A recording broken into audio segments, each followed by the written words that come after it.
बिस्मिल्लाहिर्रहमानिर्रहीम। अस्सलाम वालेकुम नाज़रीन, मैं हूं आपका होस्ट सैयद फ़ाज़ हुसैन प्रोग्राम कशकोल मार्फत के साथ, और इस वक्त हमारे साथ मौजूद हैं दौरे हाजिर की अजीम इल्मी और रूहानी शख्सियत हज़रत डॉक्टर मुफ्ती मुनीर अहमद अख़ून। अस्सलाम वालेकुम हज़रत। वालेकुम सलाम। कैसे हैं आप? अल्हम्दुलिल्लाह खैरियत। बहुत शुक्रिया हज़रत, आप हमेशा यहाँ पर संडे की शाम दोपहर को हमें टाइम देते हैं, लोगों की रहनुमाई का ज़रिया बनता है। अल्हम्दुलिल्लाह। नाज़रीन, जैसा कि आप जानते हैं कि इस प्रोग्राम कशकोल मार्फत के 3 मेन सेगमेंट्स होते हैं। पहले सेगमेंट का नाम है अनमोल मोती, कि जिसमें हज़रत वाला हमें रोज़मर्रा के किसी अहम मामले में तालीम फरमाते हैं। दूसरे सेगमेंट का नाम है शुबे का इज़ाला, कि जिसमें इस्लाम या पैगम्बर इस्लाम पे किए गए शुकूक व शुबात का इज़ाला कुरान और सुन्नत की रोशनी में किया जाता है। और तीसरे सेगमेंट का नाम है लताइफ़ इल्मी, कि जिसमें इल्म और जहानत पे मबनी कोई तारीख़ी वाक़या आपको सुनाते हैं। तो आइए चलते हैं अपने पहले सेगमेंट अनमोल मोती और देखते हैं कि हज़रत वाला आज हमें क्या तालीम फरमाएंगे। जी हज़रत। अल्हम्दुलिल्लाह वहदा वस्सलातु वस्सलामु अला मन ला नबिय्य बअदा, अम्मा बाद। आज हम बात करेंगे अल्लाह तबारक व तआला के अस्माए हुस्ना में से 70वें नंबर पर, जी 70, और वह अल-क़ादिरु। अल-क़ादिरु और ये बड़ा अजीब व गरीब नाम है। ज़ाहिर है कि इसमें अल्लाह तबारक व तआला की कुदरत का बयान है, और जो कुदरत अल्लाह तबारक व तआला को हासिल है वो किसी चीज़ दूसरी मखलूक को हासिल नहीं है। और ये नाम कुरान करीम में 12 मरतबा मुख्तलिफ मकामात पर दोहराया गया है, और इसके जो है अदद कबीर 305 है, 305, और ये इसका अदद जो है मुफरद वो 8 है, 8 इसका अदद मुफरद है। मतलब है कि जब इसका आप विरद करेंगे तो हर 8 दिन के बाद अल्लाह तबारक व तआला की तरफ से इस नाम का इजलाल हो सकता है। और इसके फ़ज़ाइल व फ़वाइद बहुत हैं, क्योंकि सबसे बड़ी ताकत तो अल्लाह तबारक व तआला की कुदरत है, क्योंकि अल्लाह तबारक व तआला को बाकी अपनी मखलूक पर और बहुत सी सिफ़ात के साथ साथ उस कुदरत के हवाले से भी फ़ौक़ियत हासिल है, क्योंकि अल्लाह तबारक व तआला की कुदरत तो मुस्तक़िल और दायमी है। उसके अलावा अल्लाह के गैर को जो भी कुदरत हासिल है वो जो है वो आर्जी है, बल्कि अल्लाह तबारक व तआला ही की अता की हुई कुदरत का नतीजा है। लेकिन अल्लाह तबारक व तआला की ख़ुद अपनी कुदरत जो अपनी ज़ाती और मुस्तक़िल कुदरत है। लिहाजा इस नाम के हवाले से जो है इंसान अगर विरद करे तो बड़े मुनाफ़े होते हैं। सबसे बड़ा नफ़ा जो है इंसान अगर इस नाम का विरद करे और दौरान वज़ू करे। अच्छा, वज़ू कर रहा है तो वज़ू करने के दौरान या क़ादिरु या क़ादिरु या क़ादिरु का विरद भी साथ करता रहे, वज़ू भी करता रहे, तो ये ऐसी ज़बरदस्त इस पर तासीर है कि कभी कोई दुश्मन आपके ऊपर गालिब नहीं हो सकता। अच्छा, हाँ, वरना आज जानते हैं कि दुश्मन मुख्तलिफ अंदाज से इंसान को हर्ट करते, तकलीफ़ पहुँचाते, मुआशी, नफ्सियाती और ये सियासी अंदाज से। तो लेकिन ये अगर कोई शख्स वज़ू के दौरान इसका विरद मुसलसल रखे तो कोई भी दुश्मन कभी इसको अपने काबू में नहीं ला सकेगा। इसमें एक कमाल है। और दूसरी तासीर इसके अंदर फ़तह और कामयाबी की है। अगर आपको कोई मुक़दमा है या किसी दुश्मन के साथ मुठभेड़ है या उससे कोई गुफ्तगू है या किसी क़ज़िए पर आपको पंचायत के अंदर जो है वो बैठना है, तो इसका विरद करें। कितना करें? इसमें दो, या तो ख़ुद क़ादिर के जो आदत है 305 वो करें, या जो आदमी जिसका जो है वो नाम है वो अपने नाम के आदत निकाल ले। तो नाम के आदत निकाल के उसको 3 के साथ मल्टीप्लाई करे, मल्टीप्लाई करके अब ये वो बंदा विरद करे, और विरद करके जो है अल्लाह से दुआ करके जो है वो अपने मुक़दमे के लिए चला जाए। इंशाअल्लाह अल्लाह तबारक व तआला उसको फ़तह अता फरमा देते हैं। ये इसमें खूबी। और एक तासीर इसमें कि काम जो है आसान करने के लिए, क्योंकि किसी काम और मुहिम के लिए घर से निकला और चाहता ये काम मेरा आसानी से हो जाए, और ज़ाहिर कि इंसान शब रोज़ जो है ये वैसे दारुल अमल है, सुबह शाम इंसान कामों में ही है, उसके लिए 2 रकात नफिल अदा करे। नफिल अदा करने के बाद 41 टाइम 41 मरतबा या क़ादिरु का विरद करे, अव्वल आखिर 11 मरतबा दुरूद पढ़े और दम करके जो अपने ऊपर दुआ कर ले और उस काम के लिए निकल जाए। अल्लाह तबारक व तआला कितना भी मुश्किल काम होगा उसको आसान कर देंगे। सुभान, ये इसके अंदर खूबी है। और एक तासीर इसमें कि इंसान को इबादत पर क़ुव्वत बातिनी हासिल हो, क्योंकि बसों वक़्त इंसान वैसे कवी है लेकिन इबादतों के मामले में तकासुल है, सुस्ती है। खड़ा हुआ तो नफलों के अंदर भी खड़ा नहीं हुआ जा रहा, इमाम ने फ़र्ज़ में रकत लंबी कर दी तो घुटने टूटने लगते हैं। वैसे फ़िज़िकली फ़िट है, लेकिन वो जो तकासुल आता है जो इंसान की तबीयत पर नमाज में, इबादत में, वो ज़ाहिर है कि वो शैतानी वसाविस और नफसानी इंसान की ख्वाहिशात की वजह से चीज़ें पैदा हो जाती हैं। उसके की तासीर व क़ुव्वत पैदा करने के लिए या क़ादिर बड़ी ताकत है। कि आदमी अपने नाम की अदद की मिकदार इसका विरद करे। कोई एक टाइम तनाही का रख ले, अव्वल आखिर 11 मरतबा दुरूद शरीफ और दरमियान में या कादिर या कादिर या कादिर करके वो अपने ऊपर दम करे, दम कर ले, बस इसकी पाबंदी करे।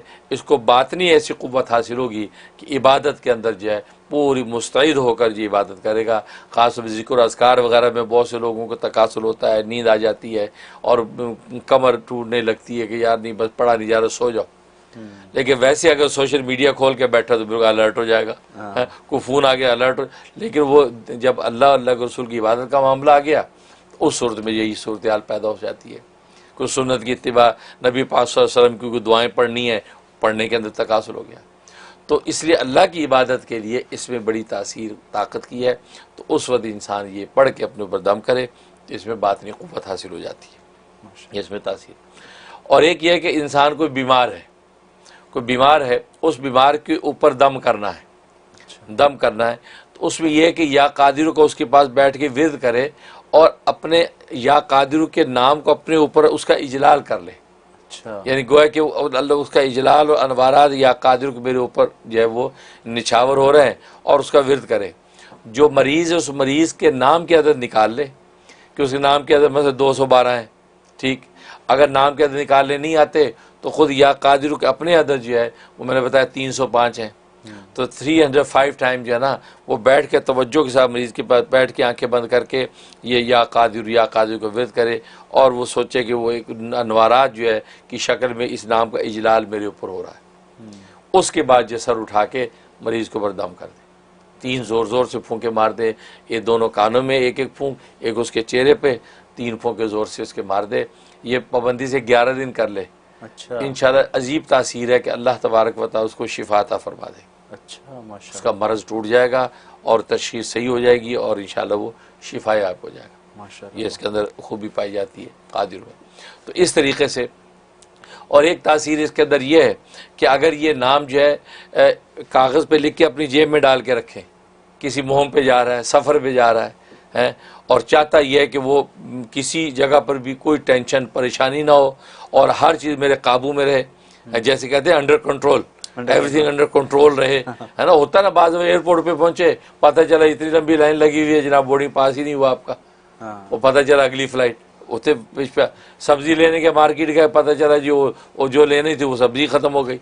बहुत से तो आदमी चाहता है कि चीज़ें बिल्कुल परफेक्ट रहें, तो उसके अंदर इसके बड़ी तासीर है। तो या कादिर कागज़ पे लिख के उस कागज़ को जेब में डाल ले और जितने उसके नाम के अदद हैं वो पढ़ के, अगर नहीं पता तो 41 टाइम या कादिर पढ़ के अपने दम कर ले और काम पे निकल जाए।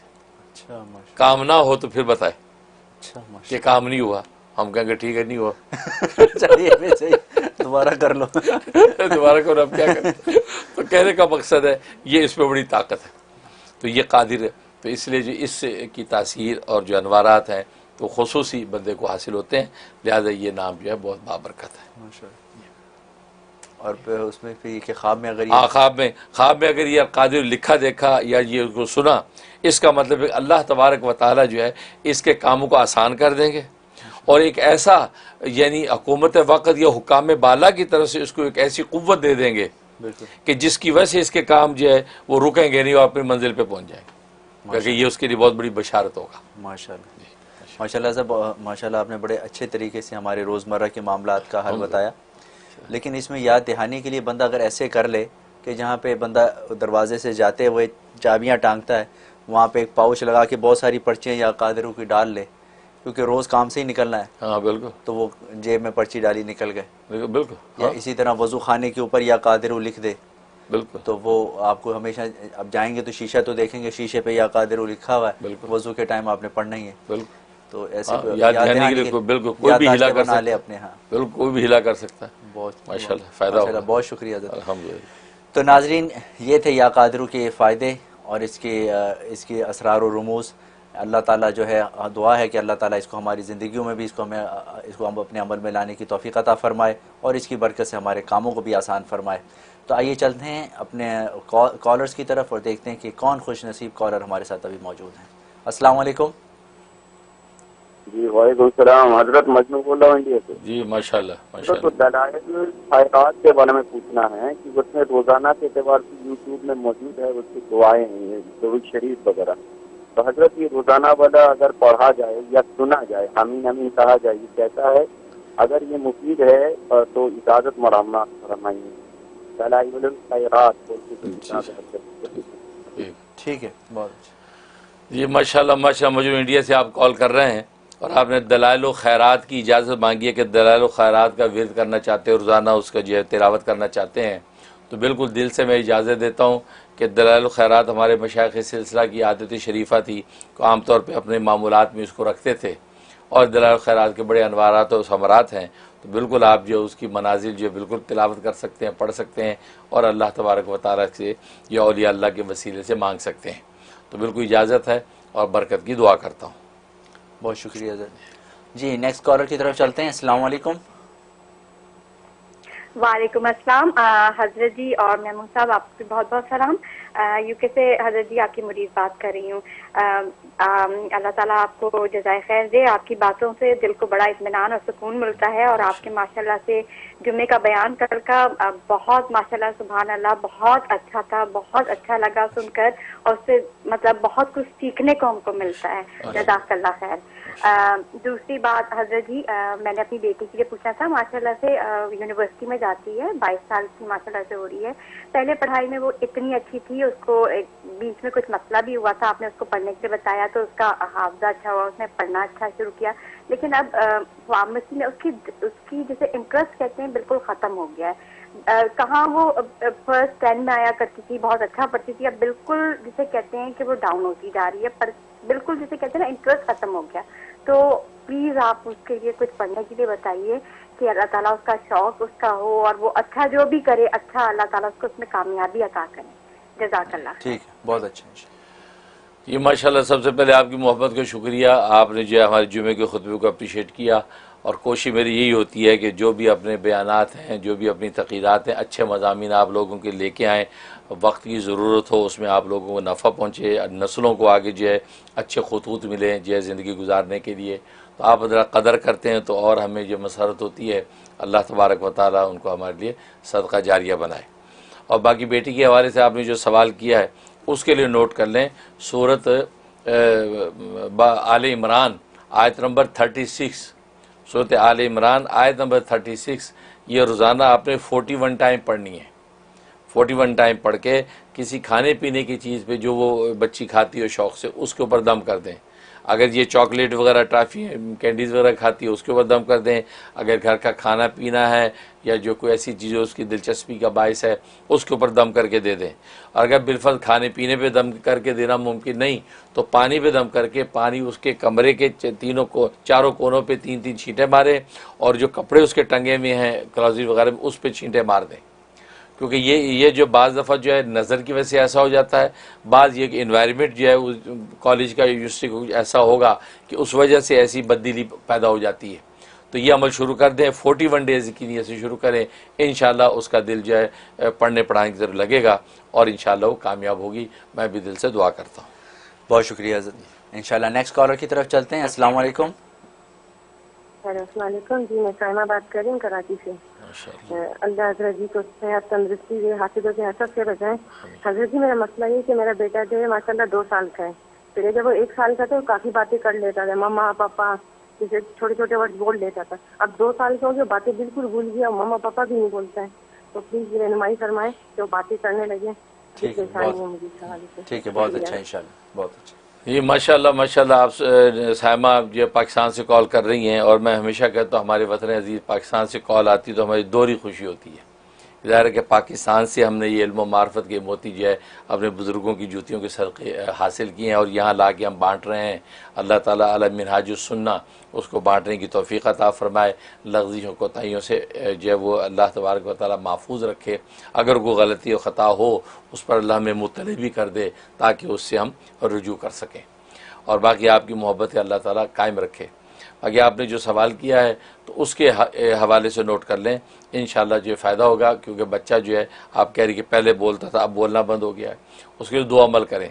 एक तो सूरत बनी इसराइल, सो बनी इसराइल जो आपने रोज़ाना पूरी तिलावत करनी है, पानी पे दम करना और थोड़े से शहद पे दम करना है। शहद उस बच्चे को चटा देना और पानी मुख्तलिफ मौक़ों पर थोड़ा थोड़ा उसको पिलाते रहें। 21 डेज़ पाबंदी के साथ आपने ये करना है। बहुत ज़बरदस्त मुजर्रब है कि बच्चा इंशाल्लाह फिर से बोलने लगेगा और उसके जो भी रुकावटें बोलने में वो दूर हो जाएगी। और दूसरा, चलते फिरते जब भी बच्चा आपके पास खेल रहा है, आ रहा है, जा रहा है, तो उसके ऊपर 9 मरतबा आपने उसके ऊपर दम करना है, या लतीफ़ू या वदूदू, या लतीफ़ू या वदूदू 9 दफ़ा फूंक दिया करें। तो बस ये मुख्तलिफ मौक़ों पर दम करते रहें, ये दोनों अमल करें, बिल्कुल बहुत इंशाल्लाह उसको नफ़ा पहुँचेगा। मैं भी दिल से दुआ करता हूँ। बहुत शुक्रिया जी। नेक्स्ट कॉलर की तरफ चलते हैं। अस्सलाम वालेकुम जी। अस्सलाम वालेकुम रहमतुल्लाहि व बरकातुहू। वालेकुम जी। अल्लाह की तरफ से हमारी दुआ है कि अल्लाह आपकी उम्र में बरकत अता फरमाए और रहम टीवी चैनल को खूब तरक्की अता फरमाए कि इसी के जरिए से हम तक ये पैगाम पहुंच जाए। हजरत जी, हमारे 2 सवाल है। एक ये कि जादू का असर ऐसा कि कभी ना हो, तो इसके लिए कुछ ऐसा अमल बता दीजिए कि जादू का असर हो ही ना, क्योंकि जो ख्वाब के ताबीर आपसे पूछे थे तो उसमें जादू का जादू हुआ है बताया, और आपने लंग फिसामा लाहा का अमल बताए थे, तो माशाल्लाह से अभी हालात बेहतर है। और दूसरे ये कि हमारे शौहर को बहुत सुस्ती आती है, किसी भी काम करने को दिल नहीं चाहता, तो इसके लिए कुछ बता दीजिए। ठीक है, बहुत अच्छा, बहुत अच्छा। माशाल्लाह माशाल्लाह, आपकी मोहब्बत का शुक्रिया। अल्लाह ताला आपको बरकत अता फरमाए। और बाकी आपने कहा कि जादू का असर जो बिल्कुल ना हो, उसके लिए क्या करें, उसके लिए नोट कर लें। यह एक दुआ है, हदीस में आती है दुआ, तो उस दुआ को जो रोज़ाना आपने जो है वो 21 मरतबा या 41 मरतबा पढ़ना है। 21 मरतबा या 41 दफ़ा पढ़ना है। अव्वल आखिर 11 मरतबा दुरूद इब्राहिमी, नमाज वाला दुरूद पढ़ना है और पढ़ के अपने ऊपर दम कर लेना है। और तसव्वुर में बाकी जो अफराद घर के जिस पे आप चाहते हो सब पे दम कर दिया करें। और वह आप नोट कर लें, बिस्मिल्लाहि अल्लाहुम्मा अज़हिब हर्रहा व बरदहा व वसबाहा, ये स्वाद वाला वसबाहा। बिस्मिल्लाहि अल्लाहुम्मा अज़हिब हर्रहा व बरदहा व वसबाहा। ये आपने दुआ 21 टाइम पढ़नी है या 41 टाइम, तो पढ़ के जो है वो अपने ऊपर दम कर लेना है और बाकी जिस पे आप चाहते हैं उन पे दम कर दें या तसव्वुर में फूंक दें। इसकी पाबंदी करें, 41 डेज़ पाबंदी से अमल कर लें। और ये जो है औरतों की जो ख़ास अय्याम आते हैं उसमें भी ये पढ़ सकते हैं, क्योंकि दुआ है। क्योंकि ख़ास अय्याम से कुरान करीम पढ़ने की ममानियत होती है, लेकिन उसके अलावा दुआ, अज़कार, दुरूशी, ये चीज़ें सब जो पढ़ी जा सकती हैं। लिहाजा ये अमल उन दिनों में आप पढ़ सकती हैं। बहुत मुजर्रब है, इंशाअल्लाह किसी किस्म का जादू टोना जो है आप पर हमलावर नहीं होगा। बहुत शुक्रिया जी। नेक्स्ट कॉलर की तरफ चलते हैं। अस्सलाम वालेकुम। वालेकुम जी, फरमाइए। जी, मैं इंडिया से बात कर रही हूँ, तबस्सुम।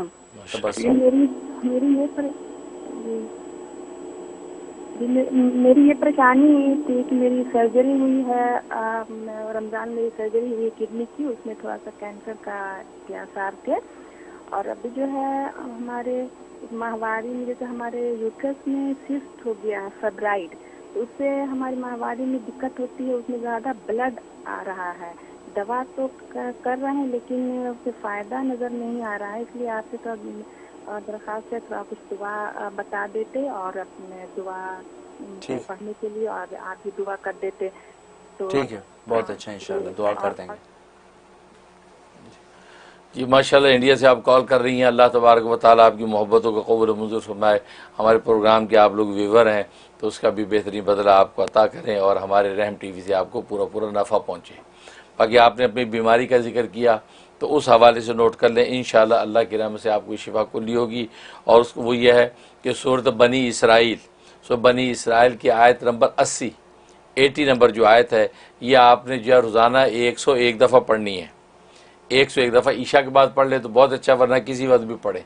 101 दफ़ा पढ़ के अव्वल आखिर 11 मरतबा दुरूद शरीफ अपने बदन पे दम करें और पानी दम करके रख लें। वो पानी थोड़ा थोड़ा पीते रहें, अगले वक्त तक जब आपने दोबारा पढ़नी उस तक वो पानी थोड़ा थोड़ा उसमें से पीते रहें। आधी बोतल हो जाए तो उसमें और मिक्स कर लें और फिर पढ़ने के वक्त तक आप पहुँच जाए तो जो बच जाए उसको पौधों में डाल के नया पानी डाल लें। ये पाबंदी से आप शुरू करें, 41 डेज़ की शुरू करें। इंशाल्लाह आपकी जितनी निस्वानी बीमारियां हैं, मामलात हैं, बिल्कुल परफेक्ट हो जाएंगे, शिफा हो जाएगी। मैं भी दिल से दुआ करता हूँ। बहुत शुक्रिया हज़रत। अब यहाँ पे हमारी पहली ब्रेक का भी वक्त हुआ है। नाजरीन, ये पहला सेगमेंट अब ख़त्म हुआ चाहता है, हम यहाँ पे लेंगे एक छोटी सी ब्रेक। जाने से पहले आपको बताता चलें कि आज का प्रोग्राम स्पॉन्सर किया है डॉक्टर मोहम्मद सलमान ने वेस्ट वर्जीनिया से। हम दुआगो हैं कि उनको आज के प्रोग्राम का सदका जारिया मिले। लोग यूट्यूब से ये प्रोग्राम देखते कि अपनी ज़िंदगी को संवारते रहेंगे, अपने मसाइल का हल पाते रहेंगे और इसका सदका जारिया ता क़यामत उनको मिलता रहेगा। अल्लाह ताला ये स्पॉन्सर करना उनके हक़ में मुबारक करे। इसी तरह से अगर आप भी हज़रत वाला का कोई भी प्रोग्राम स्पॉन्सर करना चाहते हैं, आपको पता है कि हज़रत के थर्सडे को, फ्राइडे, सैटरडे, संडे सारे दिन हज़रत के प्रोग्राम 6-7 प्रोग्राम आते रहते हैं, तो उसके लिए आप रहम TV donations.com पे जाके या रहम TV के ऑफ़िस में कॉल करके आप भी कोई एक प्रोग्राम स्पॉन्सर कर सकते हैं। अब इजाज़त दीजिए एक छोटी सी ब्रेक की, वो be right back.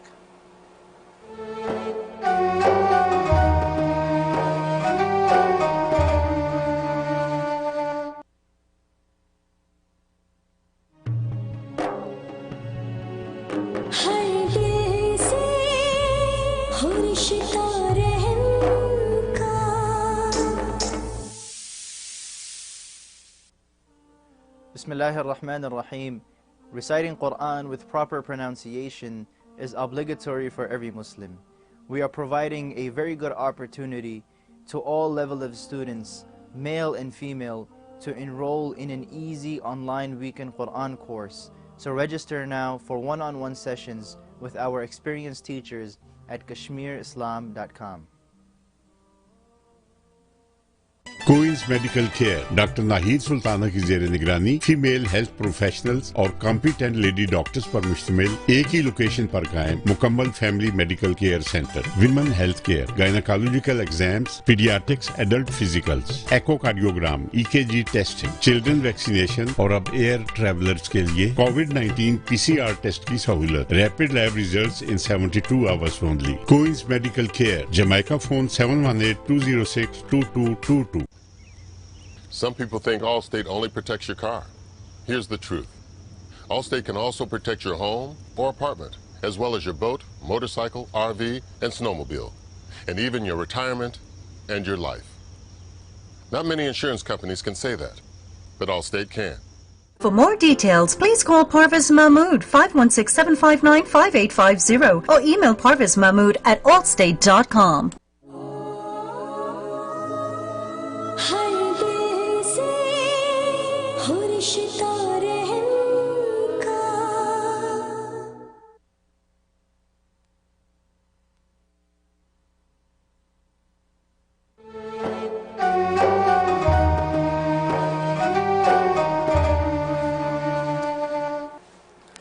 Welcome back नाजरीन, आप देख रहे हैं प्रोग्राम कशकोल मार्फत जो आपकी खिदमत में हर संडे को 12 से 1 बजे तक न्यूयॉर्क से लाइव पेश किया जाता है।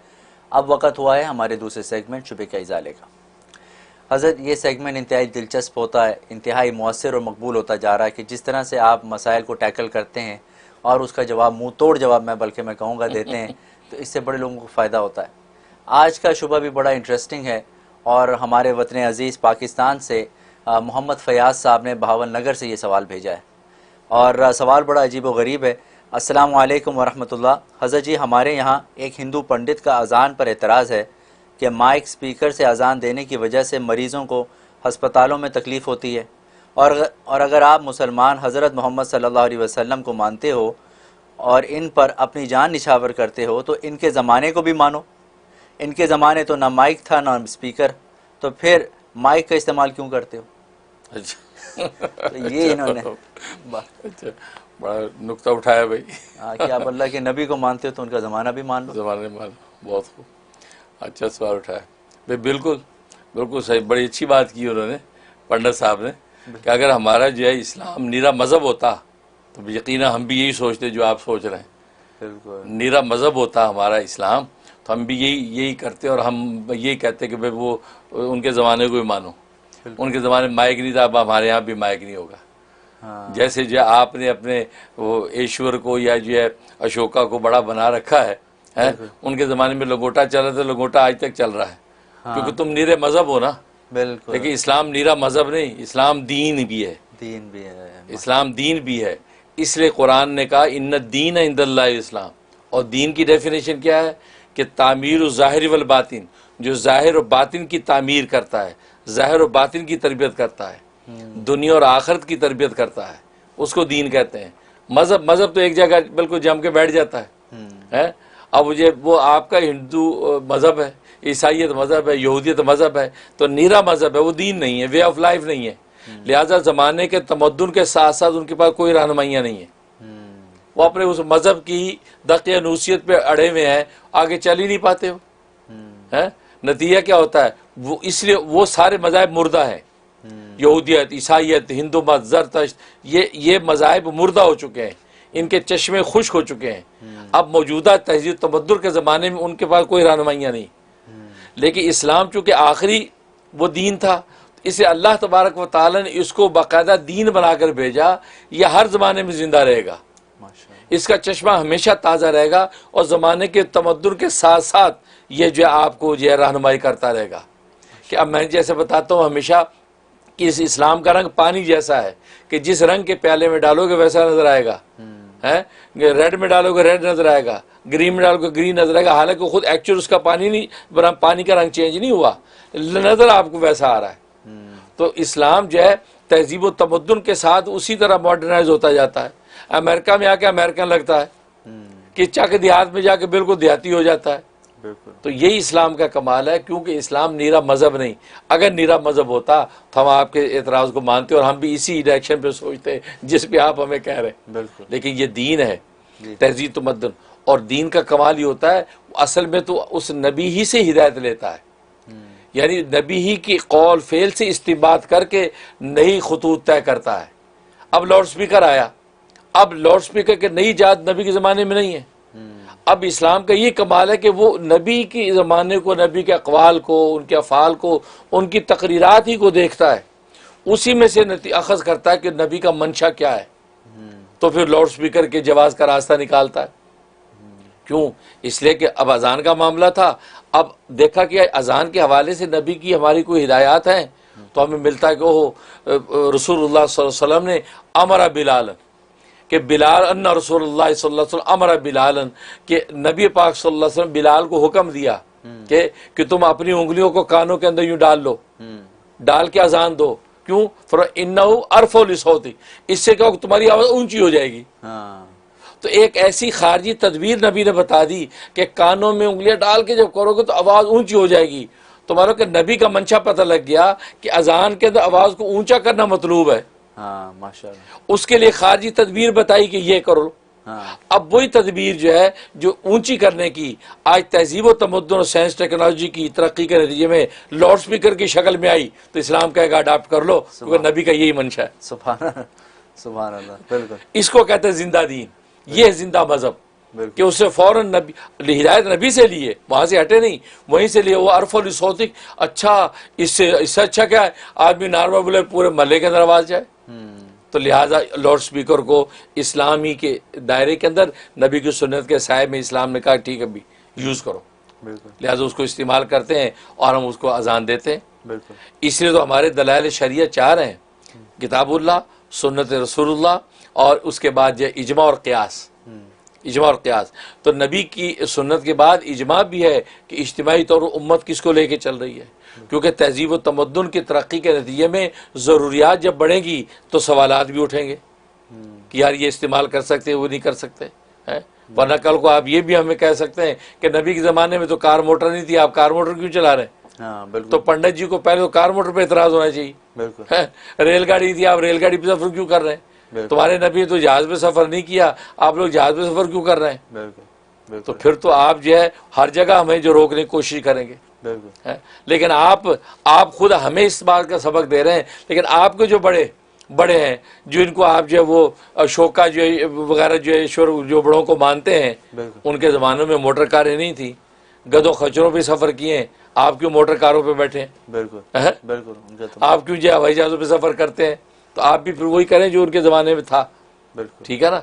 तो मालूम ये हुआ कि दीन इस्लाम चूँकि ये निरा मज़हब नहीं है बल्कि ये दीन भी है, और दीन ज़ाहिर बातिन को सवार तौर बनाता है, और तहजीब व तमद्दुन की तरक्की के साथ साथ उसके पास जो है वो इल्मी ज़ख़ीरा मौजूद है, वो रहनुमाई करता जाता है। लिहाजा लाउड स्पीकर की वजह से लाउड स्पीकर की हमें इस्लाम ने इजाज़त दे दी, आप यूज़ करें।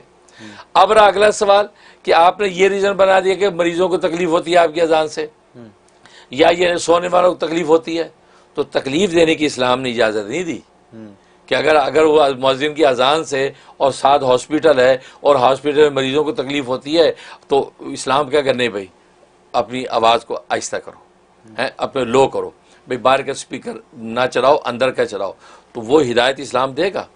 ऐसा आज़ाद नहीं है कि उसने कहा ये कोई सोता है कि नींद ख़राब होती फिरे, हैं, किसी की जनाब वो मरीज़ को तकलीफ होती फिरे, तो इस्लाम ने उसकी हिदायत दी है। अब अगर कोई उसको जो है वो फॉलो नहीं करता और आपको तकलीफ पहुंची, तो आप पूरे इस्लाम पर तो इतराज़ नहीं कर सकते। बिल्कुल, आप इंडिविजुअली उस बंदे को कह सकते कि यार आप अपना लाउड स्पीकर हल्का कर लें, ये मोहल्ले के अंदर पूरे में ही जा रही है आवाज़, ठीक। और फिर दूसरी बात यह है कि ठीक है, आपने कहा जी अजान की आवाज़ की वजह से ये सब कुछ हो रहा है। यार अजान की आवाज़ तो 5 टाइम में पता नहीं कब आती है, हैं, अजान की आवाज़, और कितनी होती है, मगर 5-10 मिनट भी नहीं लगते। बिल्कुल, लेकिन गाने बजाने की आवाज़ें सुबह शाम आपके मोहल्ले में गूंजती हैं, आपके अपने घर में सुबह शाम टीवी गूंजता है, उससे किसी मरीज़ को तकलीफ नहीं होती, बल्कि कहते मरीज़ साहब तो माशाल्लाह मूवी देख रहे हैं, उनको ड्रामा देख रहे हैं, उनका टाइम पास हो रहा है, तो वहाँ वो शोर शराबा आपका टीवी गाने बजाने का वो कैसे रवा हो जाता है। बिल्कुल, तो मालूम है असल में तो अदावत वो जो है ना इस्लाम के साथ है आपको, इसलिए आपने जो है वो एक बहाना बना दिया, वरना किसी किस्म का भी शोर शराबा हो तो फिर आप मैदान में आए।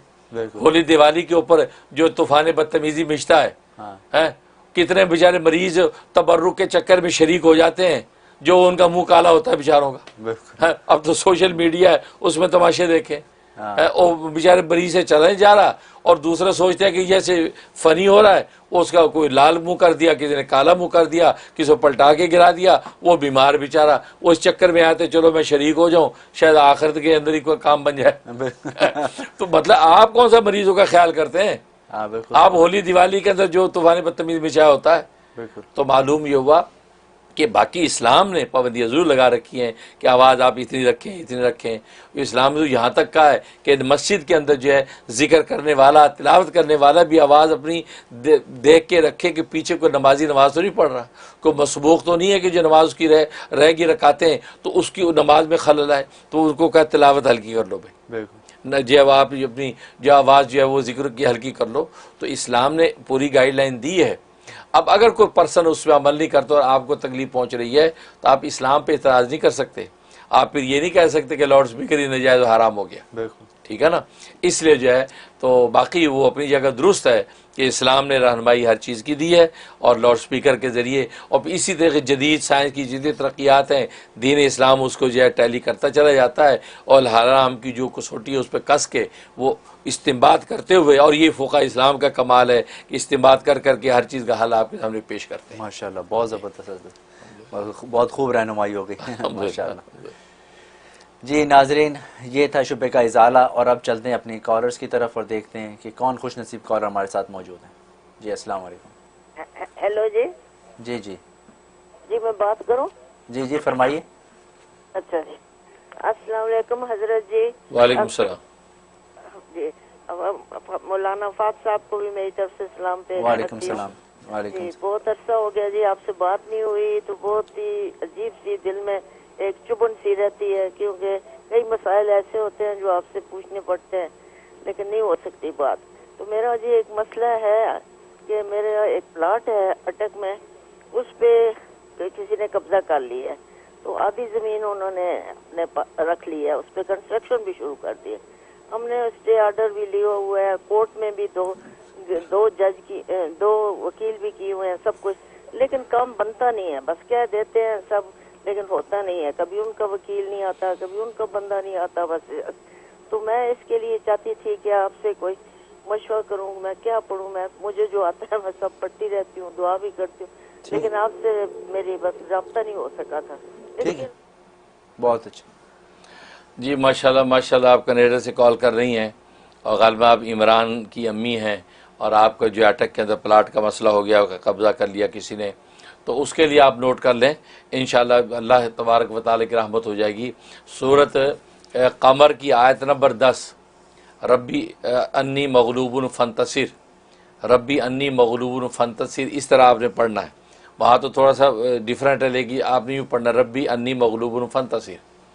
यह आपने 313 मरतबा पढ़ना है।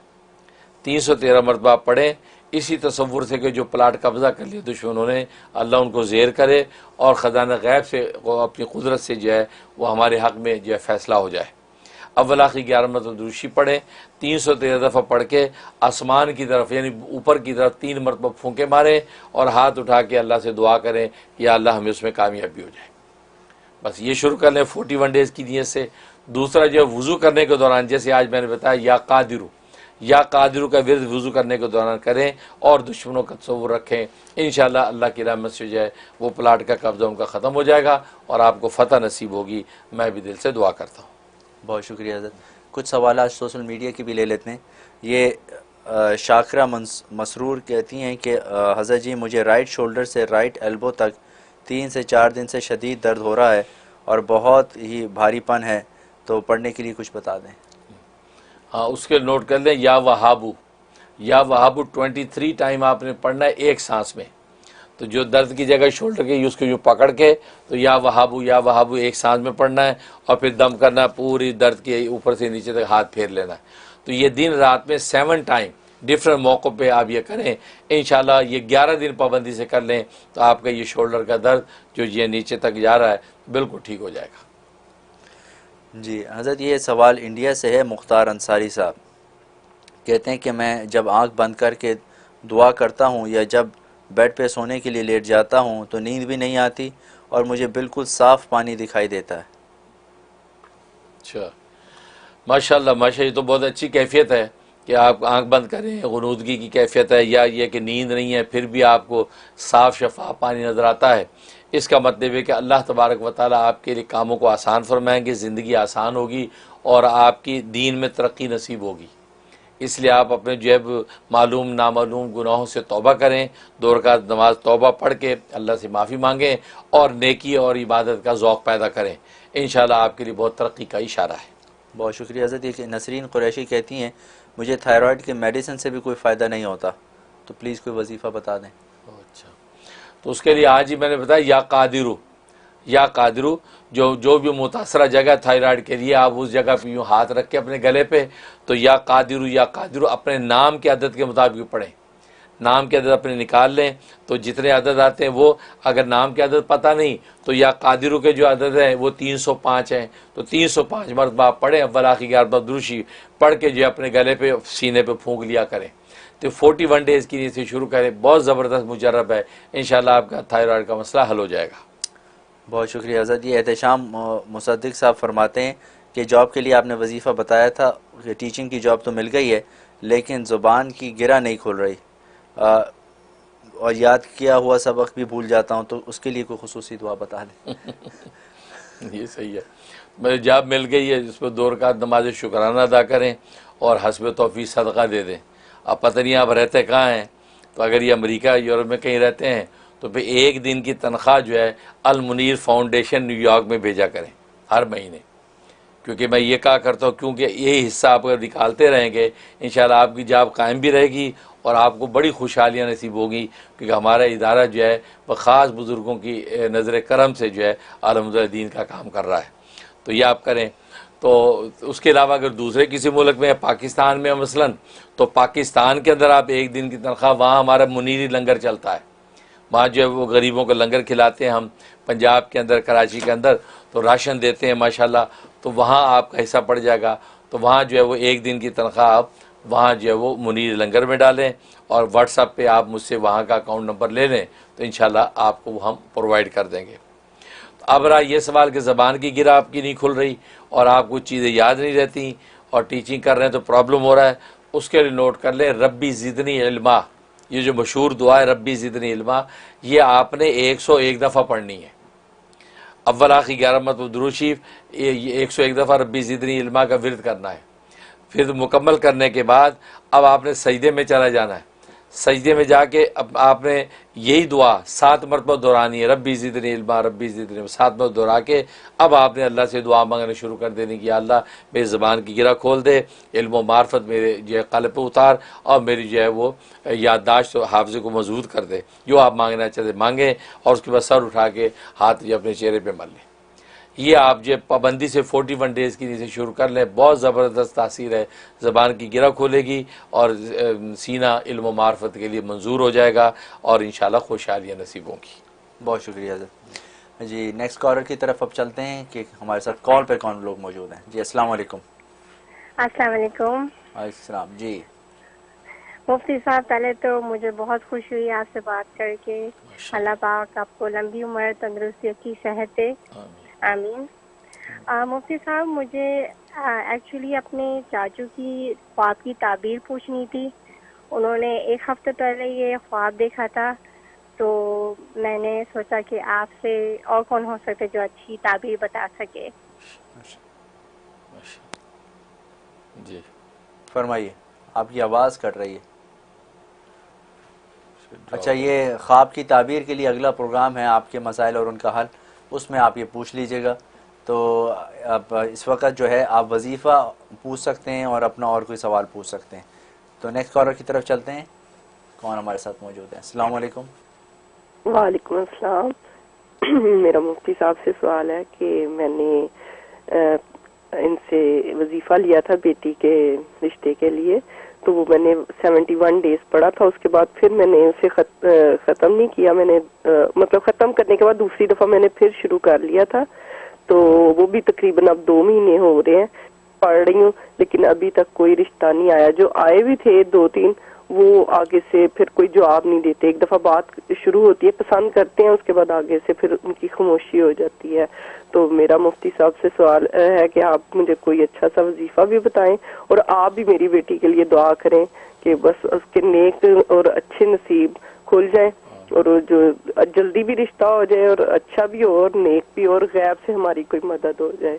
तो बस यही मेरी दरख्वास्त है। बहुत अच्छा, माशाल्लाह माशाल्लाह। बिल्कुल, मैं दिल से दुआ करता हूँ कि बच्ची का नसीब अल्लाह खोले और बेहतरीन रिश्ता नसीब हो जाए और ज़ौजैन में और दोनों ख़ानदानों में मोहब्बत और उल्फत भी पैदा हो और खुशियाँ और खुशहालियाँ अल्लाह तबारक व तआला को आप अल्लाह ताला आपको अता फ़रमाए। उसके लिए नोट कर लें अब, या लतीफ़ू आपने 1111 मरतबा पढ़ना है ईशा के बाद, अव्वल आखिर 11 मरतबा दुरूद शरीफ, और 11 काली साबुत मिर्चें अपने पास रखनी है। जब ये वजीफ़ा पूरा हो तो 11 काली मिर्चों पे 3 मरतबा दम करना है। उसके बाद वो मिर्चें जो है वो तेज़ आंच के अंदर यानी आग में जला दें, या ये कि नैपकिन में लपेट के बर्नर के ऊपर रख के बर्नर ऑन कर दें तो उसको आग लगे बिल्कुल राख हो जाएगी। राख वहीं गिर गई, अगर उठा सकती हैं उठा के आप उसको क्यारी में डाल दें। ये आप 41 डेज़ पाबंदी से करें, बहुत ज़बरदस्त मुजर्रब है, इंशाअल्लाह उसका नसीब खुलेगा और नेक और अच्छा रिश्ता हो जाएगा। मैं भी दिल से दुआ करता हूँ। बहुत शुक्रिया जी। नेक्स्ट कॉलर की तरफ चलते हैं। अस्सलाम वालेकुम। जी वालेकुम सलाम। जी जी मैं इंडिया से बात कर रही हूँ और मेरा एक मसला था और ये मेरी दुआ है आप लोगों के लिए, आप सलामत रहें 1000 बरस के, हर बरस के हो दिन 50,000।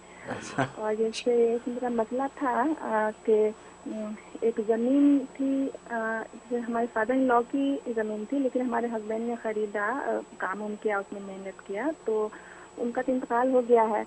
तो वो ज़मीन अब हम लोग मतलब कि सबको जिसका हिस्सा उसको हम लोग पैसा देकर हम लोग वो ज़मीन में घर बनाना चाह रहे हैं। सब लोग तो तैयार हो गए, सब भाई बहन तैयार हो गए, लेकिन अब एक भाई बोल रहे हैं कि नहीं हम उसमें से अपना शेयर लेंगे, वो ज़मीन लेंगे, और छोटे भाई को भी परेशान कर रहे हैं कि तुम भी अपनी ज़मीन हमको दे दो।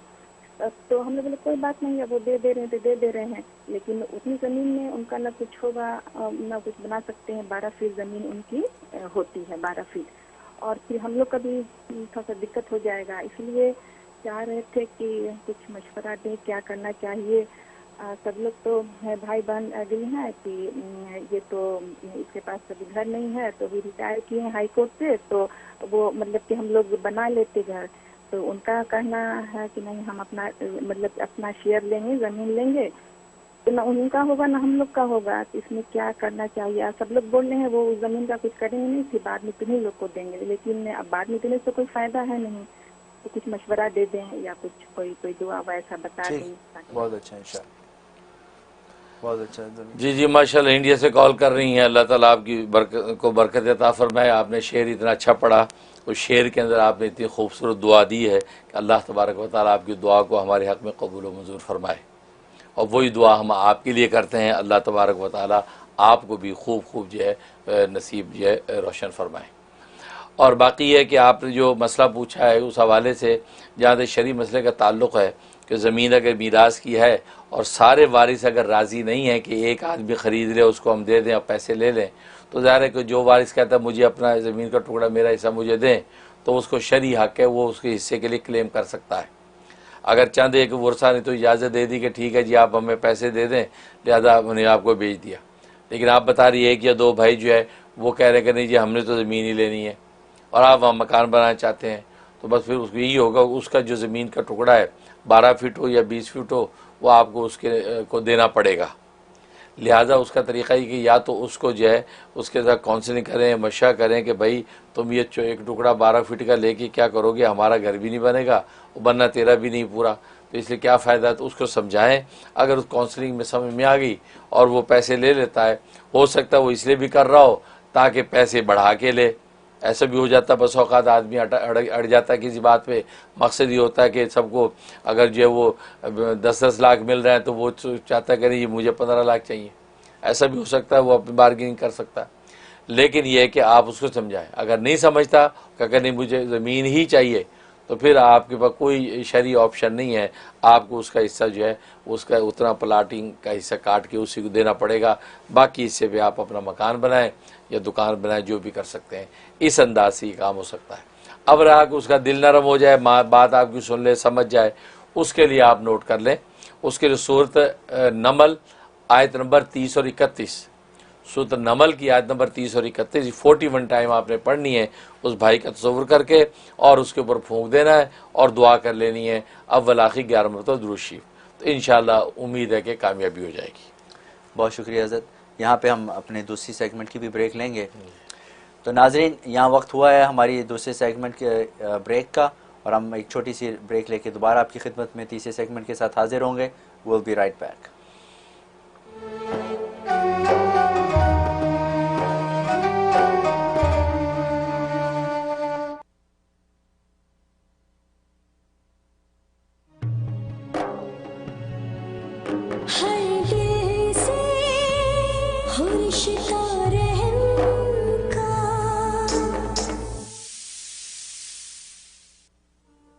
Bismillahir-Rahmanir-Rahim. Reciting Quran with proper pronunciation is obligatory for every Muslim. We are providing a very good opportunity to all level of students, male and female, to enroll in an easy online weekend Quran course. So register now for one-on-one sessions with our experienced teachers at kashmirislam.com. Coins medical care doctor Nahid Sultana की जेर निगरानी female health professionals और competent lady doctors पर मुश्तमिल एक ही location पर कायम मुकम्मल family medical care centre. Women health care, gynaecological exams, paediatrics, adult physicals, echocardiogram, EKG testing, children vaccination और अब एयर ट्रेवलर्स के लिए कोविड-19 PCR टेस्ट की सहूलत। Rapid lab results in 72 hours only. Coins medical care, Jamaica phone 718-206-2222।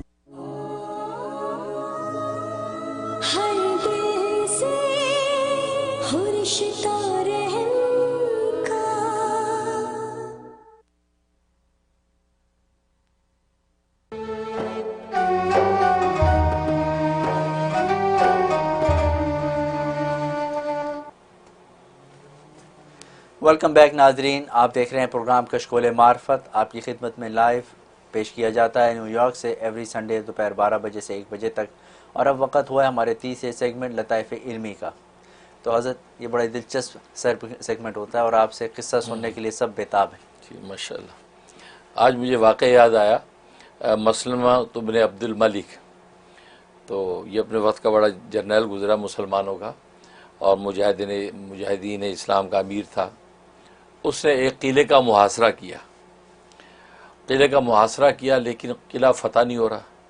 ज़ाहिर कि पहले ज़माना आप जानते हैं कि तीर तलवार का ज़माना था और घोड़ों के ऊपर जंगें हुआ करती थी। अब ये तो था नहीं कि तोप का गोला फेंका, अब कोशिश थी कि किले के अंदर कैसे दाखिल हो, किले का दरवाज़ा बंद कर दिया तो अंदर दाखिल होना मुमकिन नहीं, अब फ़ौज बाहर बैठी है, वो दुश्मन अंदर है। तो ये मसलमत इब्न अब्दुल मलिक को एक जगह पर एक सुराख नज़र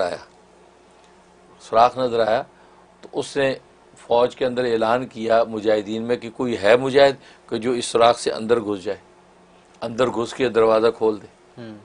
अब ज़ाहिर है कि ये सुराख से अंदर घुसना ये जान जोखों का काम है, क्योंकि अंदर गया तो वो आगे दुश्मन की फ़ौज होगी, वो तो बेचारे को निकलते निकलते तीर मार देंगे, तो बेचारा मारा जाएगा। अब उसे ऐलान किया, सब चुप, खामोश, सन्नाटा, कोई भी नहीं, भाई कोई है भाई अल्लाह का बंदा कोई जो इसके अंदर घुस जाए और अंदर से दरवाज़ा खोले। तो अब ये बात हो ही रही है, तो एक जो है बड़ा सुथरा सिपाही जो है ना वो आगे बढ़ा और वो सुराख के अंदर घुस गया। अब ये सब इंतज़ार में कि क्या होता है, अभी वो घुस के जनाब उसे दरवाज़ा खोल दिया। अल्लाह की शान के दुश्मन को पता ही नहीं चला, दरवाज़ा जैसे खोला तो ये तो फ़ौरन उसे हमला कर दिया। जब हमला किया जो मार काट ज़बरदस्त मारका हुआ, फतह हो गई। अब जब फतह हो गई तो मसलमत इब्न अब्दुल मलिक ने ऐलान किया कि भाई वो खुशनसीब दलेर बहादुर सिपाही कहाँ है कि जिसने जनाब वो जब सुराख के अंदर घुसा, क्योंकि वो तो जान जोखों का काम था, सिवाय मौत के कोई रास्ता ही नहीं था, और वो उसने कैसा कमाल दिखाया, वो कहाँ है। ऐलान किया, चुप चुप, सामने नहीं आ रहा। कहा कि भी सामने आए, कौन कहाँ है वो सिपाही, खामोशी। तो यहाँ तक फिर उसने अपने दरबान से कहा कि अगर वो बाद में आ जाए तो उसको अंदर मेरे पास भेज देना, और लश्कर में ऐलान किया, मैं उस शख्स को अल्लाह की कसम देता हूँ कि वो अपने आप को ज़रूर ज़ाहिर करे हमारे सामने। ये कह के वो अपने खेमे में चला गया। तो इतने में थोड़ी देर के बाद एक शख्स दरबान के पास पहुँचा, तो कहा कि मुझे मसलमत इब्न अब्दुल मलिक से मिलना है। उन्होंने कहा अच्छा, आप वही सुराख में नकब में घुसने वाले, आप ही वो मुजाहिद हैं? कहा कि मैंने उसी के बारे में कोई इत्तला देनी है अमीर को। तो उन्होंने कहा अच्छा ठीक है जी, चाहिए, अंदर भेज दिया। अब जब यहाँ पहुँचा तो मसलमत मलिक उठ के बैठ गया कि भी आ गया ये सिपाही यही है। तो उसने कहा कि सिपाही ने कहा कि मैं बता सकता हूँ कि वो कौन शख्स था कि जिसने ये कारनामा किया, लेकिन उसकी 3 शर्तें हैं। अच्छा, कहते हैं पहली शर्त तो ये है कि उसका नाम सहीफ़े पे लिखकर खलीफतुल मुस्लिमीन के पास नहीं भेजा जाएगा कि जी फ़लाँ ने ये कमाल दिखाया, वो तो है ना एजाज़न, ये नहीं किया जाएगा। एक दूसरी शर्त यह है कि आप उसको जो है किसी किस्म का कोई इनाम व इकराम सबके सामने नहीं देंगे, ये दूसरी शर्त है। और तीसरी शर्त यह है कि ये नहीं पूछेंगे कि भाई तुम्हारा किस कबीले से ताल्लुक़ है, किस से तुम्हारा जो है उठना बैठना है, कहाँ के, किस शहर के हो तुम, ये नहीं पूछेंगे। ये 3 शर्तें हैं उसकी। अगर आप ये शर्तें मंजूर हैं तो वो अपने आप को ज़ाहिर करने को तैयार है। उन्होंने कहा अच्छा। तो थोड़ा सोचा मसलमत इब्न मलिक, कहा कि मुझे शर्तें मंजूर हैं, मैं ना उसको खलीफा को इतला करूँगा, ना उसको इनाम इकराम दूँगा, और ना पूछूंगा कि तू कौन है, कहाँ से आया। तो ठीक है, मैं मंजूर है, तो बताओ कौन है वो शख्स। कहता तो मैं ही हूँ। कहता अच्छा तुम ही हो? कहता मैं ही। अब वो खलीफा तो पाबंदियाँ लगाई चुके था, अब वो खलीफा चुप। उनका ठीक है, मुझे शर्तें मंजूर हैं। उसके बाद जो है वो ये कह के वो दर निकल गया। उसके बाद मसलमत इब्न अब्दुल मलिक जो है सारी ज़िंदगी जब भी दुआ करता था, दुआ ये करता था, या अल्लाह वो जो नक़ब लगाने वाला जो मुजाहिद है मुझे आखिर में उसके साथ रखना। अल्लाह। कहा कि मैंने अपनी ज़िंदगी में इतने आला दर्जे का इखलास और मैदान जंग के अंदर देखा नहीं है, क्योंकि ज़ाहिर है कि एक मैदान जंग के अंदर उतरता हर बंदे की जो चाहत होती, कोई इनाम इकराम भी मिलता ही है, खैर वो भी कोई बुरी बात नहीं है। वो तो नबी ने भी फरमाया मन क़तल क़तीलहु फ़लहु सलबु, कि जो कत्ल करेगा दुश्मन को उसका सामान उसी को इनाम में दे देंगे। तो सारी इंकरेजमेंट्स होती हैं, ये कोई इस्लाम के ख़िलाफ़ नहीं है, लेकिन इंतहाई इखलास की अलामत है कि उसने ये सोचा कि नहीं इसकी क्या हकीकत है। हकीकत वो है कि जिस अल्लाह के यहाँ जब पहुँचेंगे वो जब इनाम इकराम दे।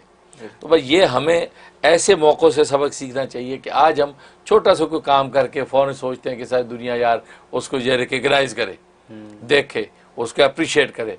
हाँ, कोई कर दे तो अल्लाह को शुक्र करें अल्हम्दुलिल्लाह, लेकिन आप ये तमन्ना ना रखें, हैं। इसलिए कोई इमाम मालिक रहमतुल्लाह अलैह की बड़ी तारीखी बात है कि मा कान लिल्लाह यबका, कि जो चीज़ अल्लाह के लिए की जाती है वो बाकी रहती है, देर सवेर वही बाकी रहेगी। जो अल्लाह के गैर के लिए किया गया, अपने रिया के लिए किया, वो कभी ना कभी मिट जाती है।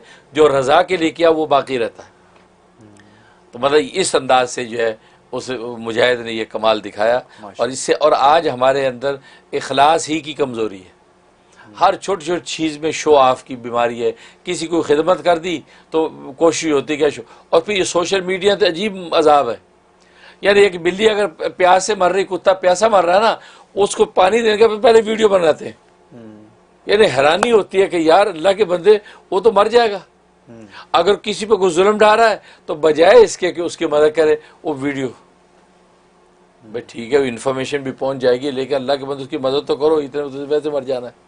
मतलब ये शो ऑफ और जनाब सोशल मीडिया पे तो वैसे पैसे कमाने का एक धंधा निकल आया।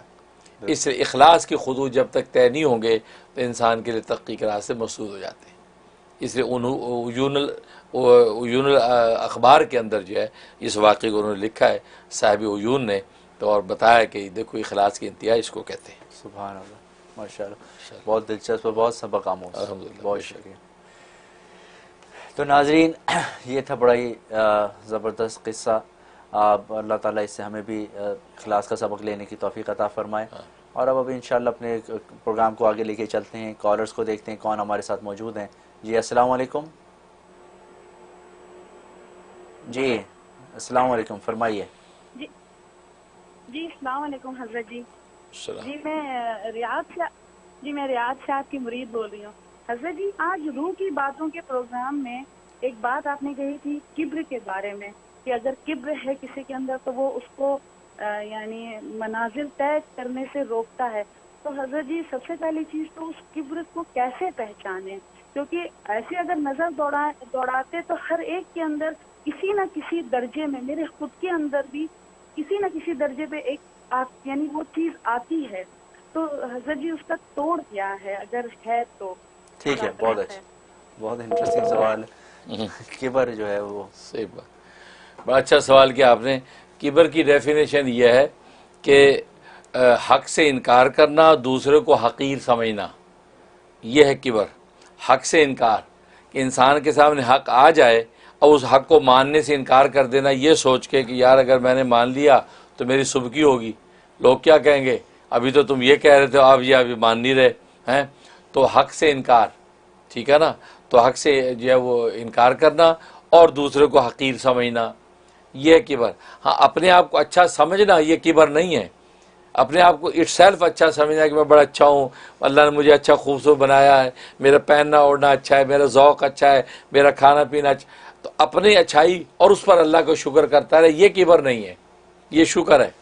लेकिन उसके नतीजे में दूसरों को हकीर समझ, उसका देखो उसको पहनने का सलीका ही नहीं, और उसकी शक्ल देखो, उसकी नाक देखो कैसे है, भोंडी नाक, और उसके कान देखो पूरे जनाब खरगोश के कान, ये दूसरों को हकीर समझता है, तो ये किबर बन जाता है। तो वो चीज़ जो शुक्र बननी थी वो अब किबर बन जाती है। तो इसलिए दूसरों को हकीर ना समझे, हकीर ना समझे, और अपने अंदर जो ज़ाहिरी बातिनी कमालात हों उसको ये सोचे कि मेरी अपनी ज़ात में कोई हैसियत नहीं, ये अल्लाह के फ़ज़ल से मेरे अंदर ये जमाल या कमाल है। ज़ाहिरी अगर जमाल है तो अल्लाह का फ़ज़ल है, उसने बना दिया, खुदा की रहमत शुक्र है। और अगर बातनी कमाल है तो अल्लाह का फजल है, मैं तो बिल्कुल कोरा था स्याह, अल्लाह ने वहाँ इल्म की रोशनी डाल दी तो मुझे ये कमाल दे दिया। तो वो शुक्र की कैफियत उसके ऊपर तारी रहे तो उसके अंदर किबर पैदा नहीं होगा। तो ये है किबर। तो बस ये फाइंड आउट करने का इट्सेल्फ ये तरीका है। बाकी ये है कि फिर उसकी इस्लाह वो पीरो मुर्शद शेख को बताया कि मेरे अंदर ये कैफियत हैं, शेख फिर उसकी इस्लाह करता है और राह हिदायत देता है, इंसान यूँ फिर आगे मंजिल तय करता रहता है। बहुत शुक्रिया सर। नेक्स्ट कॉलर की तरफ चलते हैं। अस्सलाम वालेकुम। जी वालेकुम सलाम, खैरियत से हैं फात भाई? उवैस बात कर रहा हूँ कराची से। खैरियत से हैं हजरत? माशाअल्लाह। अच्छा जी। अच्छा, मेरा एक सवाल ये था कि वो मेरी एहलिया को जो सर्दी वगैरह में जो है इनकी स्किन बहुत नाजुक है, वो कट्स वगैरह लग जाते हैं जिसकी वजह से वो खून वगैरह निकलता है उनके हाथों से। वो काफ़ी इलाज करवा लिया लेकिन कोई फ़ायदा नहीं हुआ। तो इसके लिए कोई वजीफा है तो बता दीजिए और आपसे दुआओं की दरख्वास्त। ठीक है इंशाल्लाह, बहुत शुक्रिया। हाँ, उसके लिए ऐसा कि सबसे पहले आपकी मोहब्बत का शुक्रिया, अल्लाह ताला आपको खुश रखे। अवैध साहब कराची पाकिस्तान से कॉल कर रहे हैं और हमारे राब्ते में रहते हैं, अल्लाह ताला आपको बेहतरीन बदला दे। उसके लिए आप नोट कर लें, सूरह बकरा के अंदर जो अल्फाज हैं कि मुसल्लमतुन ला शियत फ़ीहा, मुसल्लमतुन ला शियत फ़ीहा, तो ये जो है ये वक्फे से 11 मरतबा पढ़ के उस मुतासरा हिस्से पे दम करते रहा करें। तो मुसल्लमतुन ला शियत फ़ीहा ये दम करें 11 मरतबा, और दिन रात में जो है मुख्तलिफ मौक़ों पे 7 दफ़ा ये दम करना है, 7 दफ़ा। तो अगर कट लगे हुए हैं तो कट नहीं है, वैसे जो वो आप कह रहे हैं कि स्किन उनकी बड़ी नाजुक है, तो स्किन की सेंसिटिविटी को जो बहाल करने के लिए कि ताकि ऐसी सेंसिटिविटी ना हो कि जिसकी वजह से वो बीमार तकलीफ बन जाए, तो उसके लिए ये आप दम करते रहा करें वक्फे से 41 डेज़ ये अमल कर लें। इंशाल्लाह वो जो खराशे वराशे भी ठीक हो जाएंगी और स्किन भी उसकी सेहतमंद हो जाएगी। बहुत शुक्रिया हज़रत। सोशल मीडिया पे बहुत से मैसेजेस आ रहे हैं, पाकिस्तान और इंडिया का मैच है T20। अच्छा, तो गोया के हक़ व बातिल की एक जंग सी बन गई है। अच्छा। तो वो प्रोग्राम अभी मैच चल भी रहा है और वो कहते हैं कि पाकिस्तान को 45 रन चाहिए 39 बॉलों पे। कहते क्या अमल करें, क्या दुआ करें, कहाँ सजदा दें। तो पाकिस्तान जीत जाएगा, पाकिस्तान जीत जाएगा इंशाल्लाह। जीत गया। सुबह बता दिए थे मैंने। अच्छा, माशाल्लाह आपने देख लिया। अब कुफर के मुकाबले में इस्लाम ही जीतेगा इंशाल्लाह, अल्लाह ताला फतह अता फरमाए।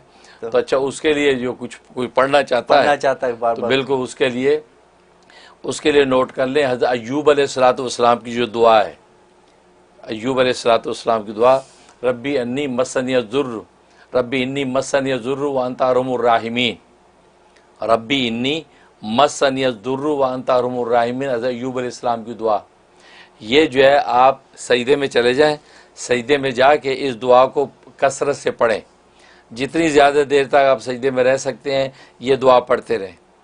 पढ़ने के बाद आप सर उठाएं और सर उठा के अल्लाह के आगे हाथ फैला दे कि अल्लाह पाकिस्तान को फतह अता फरमा दे, पाकिस्तान को फतह अता फरमा दे। ख़ासतौर इंडिया के मुकाबले में पाकिस्तान की फ़तह जो है वो तो इस्लाम की फ़तह गोया के होती है, इसलिए या अल्लाह इस्लाम और तौहीद को उस मुशरिक और शिर्क के मुकाबले में फ़तह अता फरमा। तो ये दुआ शुरू कर दे, इंशाल्लाह पाकिस्तान जीता ही जीता, आप फिक्र ना करें। बहुत शुक्रिया सर, माशाल्लाह बहुत ज़रूरी दुआ थी ये तो। सही बात है। नेक्स्ट कॉलर की तरफ चलते हैं। अस्सलाम वालेकुम कॉलर। जी हेलो, अस्सलाम वालेकुम। हज़रत जी, आपका प्रोग्राम की जितनी भी तारीफ़ की जाए बस यही कह सकते हैं कि काम है बहुत अच्छा है, बहुत फ़ायदा उठाते हैं। बस आपसे ये पूछना था कि कुछ ऐसा बता दें कि अच्छे पैसों के साथ अच्छी आसान जॉब मिल जाए, और दूसरा ये पूछना था कि कुछ ऐसा बता दें कि हर शख्स इज्जत करे और शौहर के दिल में मोहब्बत पैदा हो जाए। यानी फुल पैकेज। फुल पैकेज माशाल्लाह, सही बात है। उसके लिए नोट कर लें, या कादिरू या मुक़्तदिरू। आज या कादिर पे मैंने बात की है, आइंदा खैर मुक़्तदिर पे होगी। तो ये नोट करें, या कादिरू या मुक़्तदिरू, इसमें जाब की नियत करें और लोगों की इज़्ज़त की नियत करें और शौहर की जो है मोहब्बत की नियत करें। तो या कादिरू या मुक़्तदिरू ये आपने 71 टाइम पढ़ना है, 71 दफ़ा पढ़ना है। अव्वल आखिर 11 मरतबा दुरूद शरीफ पढ़ लें और पढ़ के जो है अपने ऊपर दम भी करें और उसके बाद हाथ उठा के दुआ कर लें। 41 डेज़ की नियत से आप शुरू कर लें, इंशाल्लाह अल्लाह की रहमत से जो है ये आपको यह कहते हैं, जैसे फाज साहब ने कहा फुल पैकेज, इंशाल्लाह फुल पैकेज आपको मिल जाएगा। बहुत मुजर्रब अमल है। बहुत शुक्रिया। नेक्स्ट कॉलर की तरफ चलते हैं। अस्सलाम वालेकुम। जी अस्सलाम वालेकुम। जी वालेकुम सलाम फहद भाई और हज़रत जी, अल्लाह ताला आपको लंबी उम्र अता फरमाए। और मैं तो बस ये कहूँगी कि मैं हर प्रोग्राम आपका इतनी शौक़ से देखने लगी हूँ कि मेरी रूहानी तवज्जुह माशाल्लाह माशाल्लाह हज़रत जी से बहुत कवी होती जा रही है। मैं ये कहती हज़रत जी, बस आप हमारे लिए ये दुआ करती, मेरे बच्चों को, मेरे शौक़िया में सेहत और तंदुरुस्ती और दीन की तरफ माइल कर दे। मैं तो बस आपके जुम्मे के खुतबे में ये सुना था ना सलातो सलाम का, और आप सल्लल्लाहु अलैहि वसल्लम के, तो जब भी मैं दुरूद पाक पढ़ के कसरत से कोई भी दुआ मांगती हूँ चाहे वो मामूली सी क्यों ना। कल मेरी एक दोस्त आई, उसके घर में चाय की पत्ती नहीं थी, वो मुझे कह रही है मैं चाय की पत्ती नहीं है, मैं क्या करूं, मैं कैसे जाऊं। तो मैंने कहा अरे मैं भी भूल गई, मेरे घर में भी नहीं है चाय की पत्ती। फिर थोड़ी देर के बाद मेरे दिल में ख्याल आया, या अल्लाह, मैं दुरूद शरीफ पढ़ती जा रही हूँ, अल्लाह अगर मेरे घर में से चाय की पत्ती निकल आए कहीं से तो थोड़ी इसको मैं दे दूंगी। और हकीकत जानिए, जैसे ड्रॉज खोली सारी पैकेट, उसमें से एक चाय का पैकेट निकला। मेरा तो खुशी से पूरा हो गया कि आपने फरमाया था ना, दुआ दुआ और बस दुआ। और अभी भी कॉल लगाने से इतनी दुरूद पाक पड़े तो माशाल्लाह मेरी कॉल लग गई। बस आपको मैं जितनी दुआएं दूं कम है, बस आप मुझे मेरे लिए दुआ करें। मैं जो भी अमल करूं, पढ़ूं, उसमें अल्लाह की रजा हो और आपकी दुआएं शामिल हो। आमीन या रब्बल आलमीन। बहुत शुक्रिया, बहुत अच्छी अपडेट। अल्लाह कमाल है, आपने तो हमारा ईमान ताज़ा कर दिया। क्या बात सुनाई कि सलातो सलाम की बरकतें ऐसी, घर में चाय की पत्ती निकल आई। अल्लाह अकबर, सुभान अल्लाह। बेशक सलातो सलाम की बरकतें इससे भी बढ़कर हैं, इससे भी बढ़कर हैं कि जो सलातो सलाम खुद रब्बे कायनात रसूलुल्लाह सल्लल्लाहु अलैहि वसल्लम पर भेजते हों तो सलातो सलाम की अज़मत का आलम क्या होगा। भेजने वाला सबसे बड़ा अजीम और अपने मलाइका के साथ मिलकर जो है नबी पर सलातो सलाम भेजता हो तो जनाब फिर उम्मतियों के लिए सलातो सलाम में क्या मुनाफे होंगे। तो सुभान अल्लाह, तो उसका तो आपने ऐसा ज़िंदा वाक़या सुना दिया कि अल्लाह तबारक व तआला ने कैसे किफ़ायत फरमाई। और यही तो कहा गया था कि भाई सलातो सलाम की कसरत कर लोगे तो दुनिया की ज़रूरतें पूरी करेंगे अल्लाह तबारक व तआला, और आखिरत में निजात कर देंगे। और दुनिया, इंसान को चाहिए क्या, दुनिया की ज़रूरत, आखिरत की निजात। तो वो जनाब ये दुरूद शरीफ से आपको मिल गया। तो बिल्कुल मेरी दुआएं आपके साथ हैं। इंशाअल्लाह आप इसी तरीके से सलातो सलाम के साथ मोहब्बत और इश्क रखें, इंशाअल्लाह आपको ज़ाहिर बातिन की दौलतें मिलती रहेंगी। बहुत शुक्रिया माशाअल्लाह। जी नेक्स्ट कॉलर की तरफ चलते हैं। अस्सलाम वालेकुम। जी अस्सलाम वालेकुम रहमतुल्लाहि व बरकातहू। अस्सलाम जी। जी आपका खादिम इम्तियाज अर्ज़ कर रहा हूँ हजरत। माशाअल्लाह और उम्मीद करता हूँ कि आप दोनों हजरात खैर आफियत से होंगे। सबसे पहले तो हजरत मैं ये अर्ज़ करना चाह रहा हूँ कि अल्लाह का शुक्र एहसान है, अल्लाह का फज़ल करम है कि अल्लाह ने मुझे बेटी अता की है और मैंने उसका नाम जो है उमैमा नूरी तजवीज़ किया है। तो इसके लिए हजरत आप खुसूसी दुआ फरमा दें कि अल्लाह पाक उनको वालिदैन की आंखों का नूर और दिल का सुरूर बना दें। जी बिल्कुल। और हमारी जुमला परेशानियों के लिए और ख़ास तौर से सेहत और तंदुरुस्ती के लिए आप दुआ भी फरमाएं। और साथ साथ ये सवाल भी हजरत, वो सवाल ये है कि जैसा कि हम जानते हैं कि कुरान और हदीस में लोगों की गलतियों की माफ़ करने की भी फजीलत आई है और बदला लेने का भी हुक्म दिया गया है। तो हजरत ये इरशाद फरमा दिए, बता दें कि हम किन सूरतों में माफ़ करें और किन सूरतों में जो है लोगों से बदला लें। ठीक है, और बहुत दुआ में याद रखें। बहुत ज़बरदस्त, बहुत काम। सवाल क्या है कि माफ़ करने की बड़ी फजीलत आई है, तो किन सूरतों में लोगों को माफ़ करें और किन सूरतों में लोगों को माफ़ ना करें। माशाल्लाह माशाल्लाह। इम्तियाज़ साहब इंडिया से आप कॉल कर रहे हैं। सबसे पहले आपको भी हम मुबारकबाद देते हैं कि आपके यहाँ माशाल्लाह बेटी की विलादत हुई। और बेटियाँ अल्लाह की रहमत होती हैं और रहमत की नौयत ये होती है कि उसका बंदा शुक्र करे ना करे, वो हर हाल में आपको शामिल हाल रहती हैं। बेटे नेमत होते हैं और नेमत के बारे में अल्लाह ने कायदा बयान किया, उसका शुक्र करोगे तो नेमत बढ़ेगी, शुक्र नहीं करोगे, नाशुक्री करोगे तो ज़ाहिर है कि वही वबाल बन जाएगा। तो गोया कि तो बेटी जो है तो रहमत है, तो गोया कि रहमत आपके घर उतरी है कि जिसमें इंसान शुक्र में कोताही भी हो जाए तो फिर भी अल्लाह की वो रहमत जो है आपके शामिल हाल रहेगी। और बेटियां जो है वो बाप के लिए ख़ास तौर पे जो है आखिरत में अल्हम्दुलिल्लाह वो जहन्नुम से हिजाब हो जाती हैं। जब जो है माँ बाप जो है वो उसकी बेहतरीन तरबियत तालीम करने के बाद अपने घर की कर देता है तो हदीस में आता है कि वो बेटियां जो है वो हिजाब हो जाती हैं जहन्नुम से और उसके लिए ज़ाहिर निजात का बाइस बनती हैं। बहुत मुबारक है, अल्लाह ताला इस बच्ची के नसीब रोशन करे। उम्मत की जितनी बेटियां हैं सब के नसीब अल्लाह कुशादा करे और ज़ाहिरी बातनी दौलतों और खुशियों और खुशहालियों से माला माल करे। और बाकी आपने सवाल किया माफ़ करने के हवाले से क्राइटेरिया क्या है, तो बात असल में है कि इंसान की अपनी तबीयत पर है, क्योंकि दीन इस्लाम ने तो बराबरी सराबरी पर जो है वो बदला लेने की इजाज़त दी और कुरान ने इजाज़त दी। ठीक है ना। अब बराबरी सराबरी पे अगर आप जो है बदला लेना चाहते हैं तो फितरत के मुताबिक, क्योंकि हमारा इस्लाम दीन फितरत है। ईसाइयत के अंदर था कि वो एक गाल पे अगर कोई थप्पड़ मारे तो दूसरा गाल पेश कर दो ताकि उस पर भी मार दे, लेकिन इस्लाम में ऐसा नहीं। फ़ातदू बिमिस्ली मा तदा अलैकुम, जितनी तादी ज़्यादती उसने तुम पर की उतनी आप भी कर सकते हैं। तो इस्लाम ने इंसान की नेचर फितरत को, क्योंकि हर बंदे की वो नेचर फितरत नहीं होती कि माफ़ करे, इसलिए तो पहला ऑप्शन तो यही होता है कि आप बदले का बदला आप कर सकते हैं, ज़्यादती नहीं होनी चाहिए इसकी। अब आप माफ़ी की जहाँ तक बात है, बड़ी फजीलत उसकी, आप किन मौक़ों पे माफ़ करें, किन मौक़ों पे माफ़ ना करें, ये मौक़े तो मुब्तला भी जो शख्स है वो ख़ुद मुतय्यन करता है कि ये जो बात है ये मेरे दिल से नहीं निकल सकती, मैं इस बात को नहीं माफ़ कर सकता। हाँ, मेरी ज़ात की बात होती अलग है, लेकिन यार इसने मेरे बाप के साथ ऐसा किया, यार मेरी माँ को इसने ऐसा कहा था, ये मुझसे बर्दाश्त, तो इंसान की कैफियत है। लिहाजा अगर ऐसी चीज़ उससे माफ़ नहीं हो पा रही तो कोई बात नहीं, इस्लाम ने आपको इजाज़त दी है कि जी मैं नहीं माफ़ करता, आखिर में बदला लूँगा, अल्लाह के सुपुर्द कर दिया मैंने, मैं आपको माफ़ नहीं कर सकता कि मेरा दिल नहीं मानता।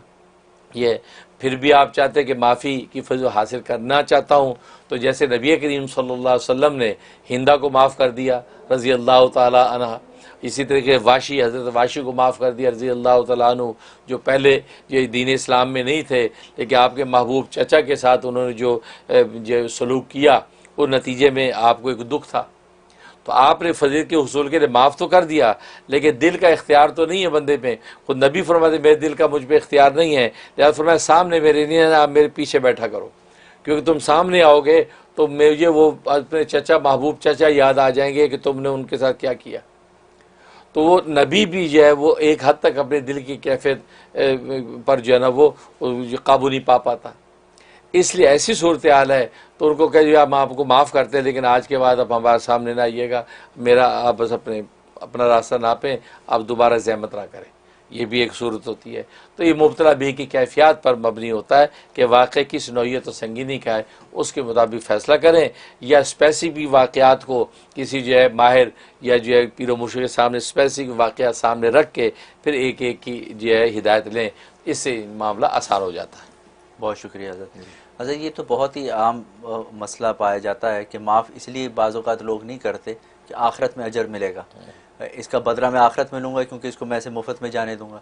तो लेकिन अगर वो माफ़ करे और उसको अगर आखिरत पे ही डालना है तो आखिरत में तो उसको इससे ज़्यादा माफ़ करने की वजह से जो बदला मिलेगा तो वो उसका उस वहाँ पे मुखासमा करने से हो सकता है उतना ना मिले। ये इसीलिए तो माफ़ करने की फजीलत ज़्यादा है कि हम, क्योंकि लेकिन माफ़ करने में ये कि वो दिल का जो बोझ है वो नहीं उतरता, या आदमी का दिल नहीं मानता कि यार मैंने माफ़ कर दिया, यार फिर ये दंदनाता फिरेगा, है तो वो हौसला नहीं कर पाता। लेकिन अगर माफ़ कर देगा तो आखिर के बदले लेने से ज़्यादा नफ़ा पहुँचेगा इसको, ज़्यादा, तभी तो फजीलत है। लेकिन एक बंदा कहता नहीं भाई मैंने माफ़ नहीं करना, आखिर में बदला लूँगा, है ताकि दुनिया के अंदर ये दंदनाता ना फिरे, अगर फिर भी रहा है तो फिर मैं सोचूँ कोई बात नहीं बच्चों, कहाँ जाएगा, आएगा वहीं ना। जैसे बहलूल बैठे कब्रिस्तान के दरवाजे पे, चोर तेला लेके भागा, वो उधर भाग रहे उधर भाग रहे हैं, जाके दरवाजे बैठ गए कब्रिस्तान के, कहा हज़रत चोर तो उधर भाग गया आप यहाँ आ गए, फरमा के जाएगा, कहा बच्चों आएगा तो यही ना, इधर ही है। तो वही वाली बात है। तो इसलिए तो ये नौइयत है, इस वजह से अगर वो कहता नहीं यार आखिरत में मैं बदला लूँगा तो कोई बात नहीं, तो आखिरत में रहे, उसको हक दिया है। ठीक, बहुत शुक्रिया हज़रत। ये तो यहाँ पर टाइम जो है हमारा ऊपर ही हो गया हमेशा की तरह, और वक्त पूरा हो गया है, तो इंशाल्लाह आपको तो अभी दोबारा प्रोग्राम में भी आना है, बिल्कुल तो इजाज़त लेंगे नाजरीन से भी। तो नाजरीन यहाँ पर हमारे प्रोग्राम का वक्त पूरा हुआ चाहता है, इंशाल्लाह अगले हफ्ते इसी प्रोग्राम के साथ दोबारा हाजिर होंगे, बल्कि हज़रत वाला का प्रोग्राम तो अभी 2:30 बजे दोबारा आपके मसाइल और उनका हल है, तो उसमें हज़रत वाला को दोबारा फिर तशरीफ़ लाना है, आप उसमें फिर मज़ीद अपने मसाइल के साथ रुजू कर सकते हैं। और जाने से पहले एक अहम ऐलान, हमने यहाँ पर अपने अख़ून जामे मस्जिद जो हमारा क्वींस में हज़रत का यहाँ पे सेंटर है, अल-मुनीर फाउंडेशन का जो पहला सेंटर है और जो मरकज़ी सेंटर है, यहाँ पर वीकेंड आलिम कोर्स स्टार्ट किया है हज़रत की सरपरस्ती में, और जिसमें यह कि तफसीर कुरान और उसमें बहिश्ती ज़ेवर के अहम मसाइल और इसी तरह तज़ादुत तालिबीन की अहादीस और मुख्तलिफ़ दुआएँ और अरबिक, ये 5 इसके अंदर कोर्सेज़ रखे गए हैं, और जो कि इंतहाई ज़रूरी हैं, हर इंसान के लिए बहुत ज़रूरी हैं। और जब इंसान क्लासरूम में आता है तो उसको पता चलता है कि बहुत सी बुनियादी बातें मुझे पता नहीं थी। आप यकीन नहीं करेंगे, लोगों को मुशरिकीन और मुनाफिकीन का फ़र्क नहीं पता, लोगों को बेसिक अकायद नहीं पता, और आप हैरान हो जाएंगे कि ये मैं उन घरानों की बात कर रहा हूँ कि जिनके यहाँ दीन का अपने आप को बज़ाहिर वो दीनदार भी कहते हैं। तो ये हज़रत ने इसी मसलहत के तहत हज़रत ने ये शुरू किया, क्योंकि हज़रत के एक्सपीरियंस में ये बातें आ रही थी, क्योंकि हज़रत की पब्लिक डीलिंग होती है। तो ये इस तरह के कोर्सेज़ को गनीमत समझिए। ये सिर्फ हमने सैटरडे को इसलिए शुरू किया कि आपका 6 दिन आप अपने दुनिया के काम करें, दुनिया की पढ़ाइयाँ पढ़ें, दुनिया के बिज़नेस करें। सैटरडे को सुबह 9 बजे से 1 बजे तक सिर्फ 4 घंटे का यहाँ पे प्रोग्राम है। और ये एड्रेस जो है आपका स्क्रीन पे आ भी जाएगा, 195-04 हिलसाइड एवेन्यू, अखून मस्जिद का ये एड्रेस है। और यहाँ पर आप जो है इसके लिए अपने बच्चों को खुद भी, बच्चों के अलावा खुद भी, हम खुद भी इन सब चीज़ों के मोहताज हैं, तो ख़ुद भी इसमें जौक दर जौक आएँ और इससे इस्तेफ़ादा हासिल करें। तो इसके लिए कॉन्टैक्ट नंबर आप लिख लीजिए मौलाना तासीन अखून का। ये मौलाना तासीन अखून सारे एडमिशन्स वगैरह करते हैं, हज़रत वाला के साहबजादे हैं। 347-608-9741। आप इनको कॉल कर लें, इनको टेक्स्ट कर लें इसके ज़रिए, और आप ये कोर्स इंग्लिश में किया जाता है ताकि आप ज़्यादा से ज़्यादा आप जो है इससे फ़ायदा हासिल करें, क्योंकि उर्दू का कोर्स तो हज़रत का हर थर्सडे को होता ही है। तो हज़रत ने ये इंग्लिश की एक विंडो ओपन की है, तो इसमें आप इससे फ़ायदा हासिल करें। तो यहाँ पर हमें इजाज़त दीजिए, मुझे और हज़रत वाला को, और इंशाअल्लाह आपके अगले हफ्ते फिर दोबारा मुलाकात होगी। अस्सलाम वालेकुम।